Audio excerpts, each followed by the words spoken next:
Hey guys, आप सभी को हमारी तरफ से होली की बहुत बहुत शुभकामनाएं। आज हम आपको एक गरीब माँ बेटी की होली की कहानी सुनाएंगे। अगर हमारी कहानी अच्छी लगे तो आप हमारे चैनल को सब्सक्राइब ज़रूर करें, क्योंकि गाइस मैं बहुत मुश्किल से वीडियो बना पाती हूँ। तो गाइस, एक छोटी सी बच्ची थी जिसका नाम था चिंकी, और उसकी माँ विधवा थी और वो मिट्टी के बर्तनों की दुकान लगाया करती थी। यही काम करके वो अपना जीवन का खर्च चलाया करती थी और यही काम करके वो अपना जीवन बिताया करती थी। तो होली का त्यौहार नज़दीक आ गया था। चिंकी ने अपनी माँ से कहा, माँ, हम कुछ रंग और पिचकारी खरीद लाएंगे और उनको बेचेंगे, तो उनसे पैसे कमा लेंगे हम लोग। तो होली का त्यौहार बहुत धूमधाम से मनाएंगी। होली में गुजिया बनाएंगी, खुरमा बनाएंगे, पकौड़ी बनाएंगी, पूरी सब्जी बनाएंगी और क्या क्या बनाएंगी। तो माँ ने कहा, बस कर बेटी, इतने सपने मत सजाओ, क्योंकि यहाँ तो एक टाइम के भोजन के भी लाले पड़े हैं। चिंकी ने कहा, माँ तुम चिंता ना करो, हमारा सामान पूरा बिक जाएगा और हमारे पैसे भी आ जाएंगे। तो माँ ने कहा, बेटा, ये तुम्हारा फूल सा खिला हुआ चेहरा देखकर मुझे हिम्मत आ जाती है। इतना कहकर वो ख़रीदा हुआ जो सामान होता है, कुछ कलर और पिचकारी, वो लेकर के बेचने को चल देती हैं दोनों माँ और बेटी। तो माँ की पहले से तबीयत ख़राब थी, तो अचानक से सड़क पर उसको चक्कर आ जाते हैं और माँ गिर पड़ती है और वो जितना सामान होता है वो बिखर जाता है। तो चिंकी ने पलटकर देखा तो माँ के सर पर हाथ रखा तो माँ को बहुत बुखार था। तो चिंकी जाकर के पड़ोस की चाची को लेकर के आ गई।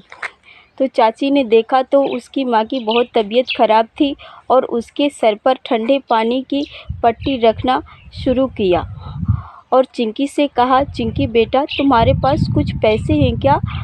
चिंकी ने कहा, नहीं चाची, हम यही सामान बेचकर पैसे कमाना चाहते थे। चाची ने कहा, पैसे होते तो तुम्हारी माँ को डॉक्टर के पास ले जाते। तो फिर चाची ने कहा, पैसे नहीं है तो कोई बात नहीं है बेटा, तुम ये ठंडे पानी की पट्टियाँ रखती जाओ माँ के सर पर। अगर तबीयत ठीक हो जाती है तो कोई बात नहीं, नहीं तो फिर डॉक्टर के पास ले जाना होगा। तो चिंकी सारा दिन अपने माँ के सर पर ठंडे पानी की पट्टी रखती रही, लेकिन उसकी माँ की तबीयत ठीक नहीं हुई। फिर चिंकी ने सोचा, मुझे अब पैसों का इंतज़ाम करना होगा। तो चिंकी ने अपना पूरा जो कलर था, पिचकारी थी, वो सामान पूरा लिया और बेचने के लिए बाज़ार को चल दी। वहाँ देखा तो बहुत बड़ी बड़ी दुकानें थी। जितने ग्राहक थे वहीं बड़ी दुकानों में सामान खरीदते थे। चिंकी को अपना सामान दुकान लगाए हुए शाम हो गई, लेकिन उसका किसी ने सामान नहीं खरीदा। उसके पास एक बच्चा और उसकी माँ पिचकारी लेने के लिए आए।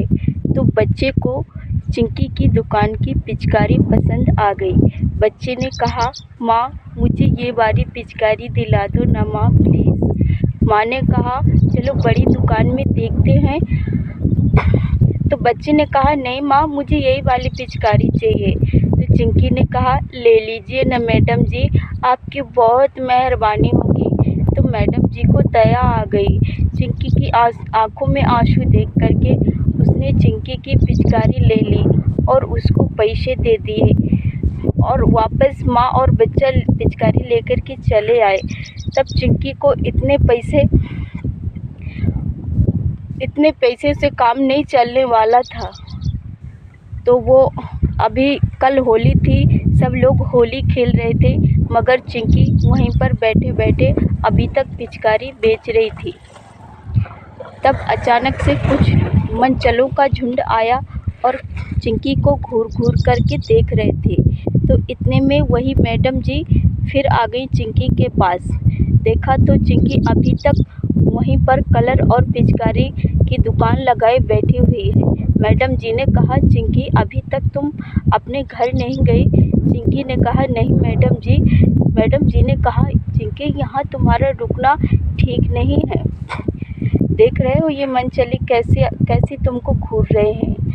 चिंकी ने कहा, मैडम जी मेरी माँ की तबीयत बहुत ख़राब है, मुझे पैसों की बहुत ज़्यादा ज़रूरत है। तो मैडम जी ने कहा, चिंकी बेटा आपका जितना सारा सामान है वह आप मेरी गाड़ी में रख दीजिए और मैं आपके सामान की पैसे दिए दे रही हूँ। तो मैडम जी ने चिंकी का सामान रखवाया और चिंकी से कहा, मुझे अपने घर ले चलिए। तब मैडम जी चिंकी के घर गई तो देखा तो उसकी माँ की तबीयत बहुत ज़्यादा ख़राब थी। तो तुरंत ही मैडम जी ने चिंकी की माँ को अस्पताल ले गईं। वहाँ चिंकी की माँ का बहुत अच्छे से इलाज कराया और जितना खर्चा आया तो मैडम जी ने डॉक्टर को दिया और चिंकी की माँ ठीक हो गई। और मैडम जी हैं तो वो अनाथ बच्चों का अनाथ आश्रम बनवाई थी, तो वहीं सारे बच्चों को रखती थी और उनकी परवरिश करवाती थी अनाथ बच्चों की। तो चिंकी की माँ से मैडम जी ने कहा, आप इसी अनाथ आश्रम की साफ़ सफाई करिए और आपको तनख्वाह भी अच्छी मिलती रहेगी और आपकी चिंकी बेटी भी पढ़ाई करेगी। तो चिंकी की माँ ने कहा, सच में मैडम जी ऐसा है? मैडम जी ने कहा, हाँ जी। तो कल से चिंकी की माँ उस अनाथ आश्रम की साफ़ सफाई करने लगी, उसको अच्छी तनख्वाह मिलने लगी और चिंकी भी खूब अच्छे से पढ़ाई करने लगी। तब कुछ साल बाद चिंकी टीचर हुई और उनका जीवन अच्छी तरह से व्यतीत होने लगा माँ बेटी का। तो हे गाइस, हमारी कहानी कैसी लगी? अगर अच्छी लगी हो तो चैनल को सब्सक्राइब ज़रूर करना। बहुत मुश्किल से मैं वीडियो बना पाती हूँ गाइस।